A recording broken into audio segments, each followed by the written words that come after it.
Hi you guys, Miss Rachel here. I told you that I would read you a book, so I have Poppy.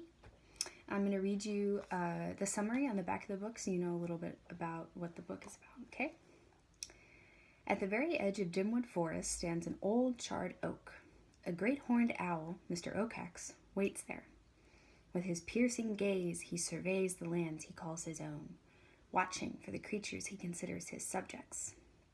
None dares disobey him, until the night a courageous deer mouse named Poppy boldly defies him, only to find herself in terrible danger. To lead her family to a better life, will Poppy battle Mr. Okax to the end? Let's find out. I'm just going to do chapter 1 today. It's only 8 pages, it's really short, and if you guys like it, I'll do the next chapter maybe this weekend or next week, okay? Alright, chapter 1, Mr. Okax.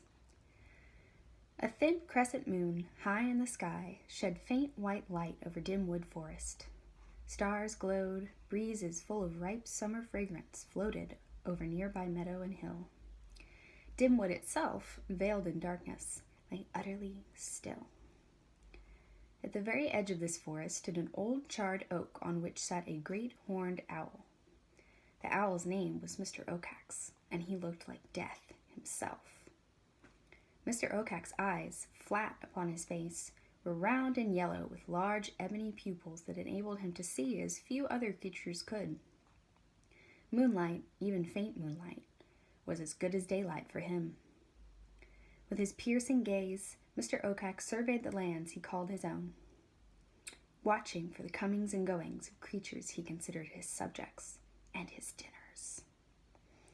He looked at Glitter Creek, home to the fish he found so appetizing, the tar road across which tasty rabbits were known to hop, Jayswood, where meaty chipmunks sometimes skittered before dawn. By swiveling his head, he searched the marsh for a savory frog, then Newfield, where usually he could count on a delicious vole or two. He looked at Grey House, where Farmer Lamount used to live, then upon the old orchard. He even looked, nervously, toward New House, but nowhere did he see a thing to eat. Profoundly annoyed, Mr. Okax was beginning to think he would have no dinner that night. But finally, there, near the top of Bannock Hill, where the ponderosa pines had all been cut, where only a few struggling saplings and bushes grew, he saw movement. Just the glimmer of food was enough to cause his owl's heart to pound, his curved black beak to clack, his feathered horns to stand up tall. Mr. Okax shifted his head from right to left, forward and back. When he did so, he beheld 2 mice. Of all the creatures the owl hunted, he enjoyed mice the most. They were the best eating, to be sure, but better still, they were the most fearful. And Mr. Okax found deep satisfaction in having others afraid of him. And here, after a wait of nearly the whole night, were 2 savory subjects to terrify before he ate them. One of the 2, a deer mouse, crouched cautiously beneath a length of rotten bark. The other, a golden mouse, stood in the open on his hind legs, his short tail sticking straight out behind for balance. From his left ear an earring dangled. In his paws he held a hazelnut. "It's not as if I haven't warned these mice," Mr. Okax murmured to himself. "If they will move about without my permission, they have only themselves to blame for the consequences." As he leaned forward to listen, his sharp as needles talons, 4 to each long claw and jet black at their tips, cut deeply into the branch he was perched on. "Catching these 2 mice," he mused, "is going to be fun." On Bannock Hill, the golden mouse turned to his timid companion and said, "Poppy, this hazelnut is bad to the bone. Bet you seed to sap there's more where it came from. Come on out and dig."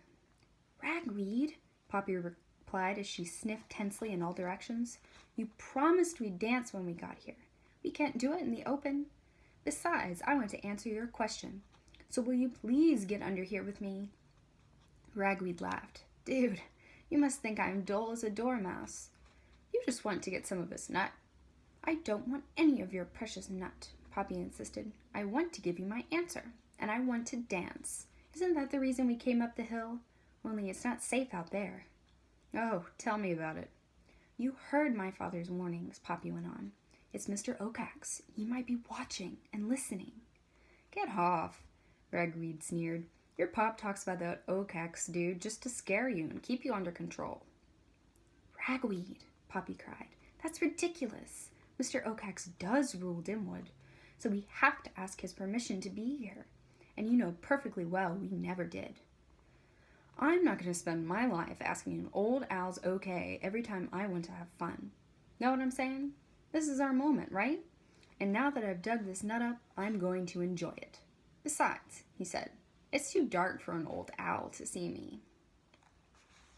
Poppy, Mr. Oakax scoffed under his breath. Ragweed. What stupid names mice have.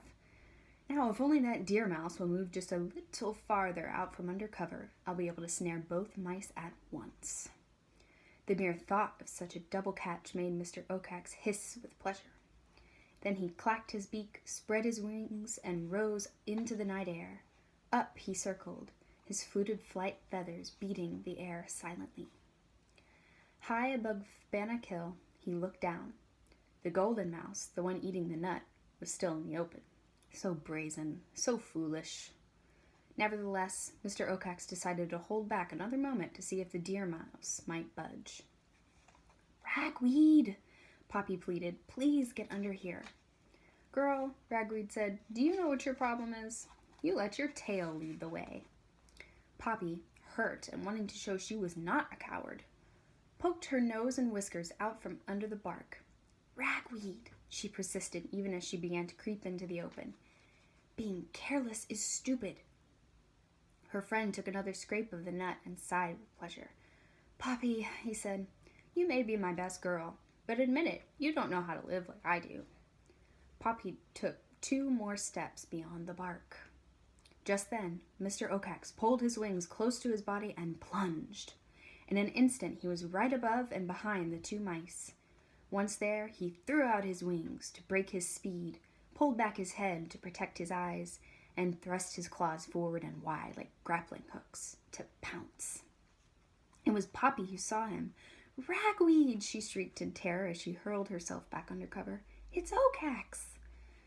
But the owl was already upon them. Down came his right claw. It scratched the tip of Poppy's nose.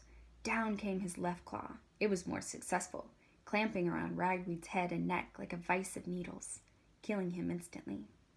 The next moment, the owl soared back into the air. A lifeless Ragweed, earring glittering in the moonlight, hung from a claw. As for the hazelnut, it fell to the earth like cold stone. Powerful but leisurely strokes brought Mr. Oakax back to his watching tree. Once there, he shifted the dead ragweed from talon to beak in one gulp. The mouse disappeared down his throat, earring and all. His hunger momentarily satisfied, Mr. Oakax tilted his head and let forth a long, low cry of triumph. Whoo! Whoo! Poppy did not hear the call. In her terror, she had fainted. Now she lay unconscious beneath the length of rotten bark. The owl did not mind. He had enjoyed the first mouse so much he decided to wait for the second. Indeed, Mr. Oakax was not entirely sorry that Poppy had escaped. She was terrified, and he enjoyed that. And for sure, he would get her soon. Oh yes, he murmured to himself. Mice are the most fun to catch. Then Mr. Oakax did that rare thing for an owl. He smiled. Okay, so it's kind of a sad start to the book, but I promise it gets better. If you like it, tell me, or Miss Janes, send us an email, comment on the video. Know that I think about you every day, and I love and miss you, and I can't wait to see your faces. Bye.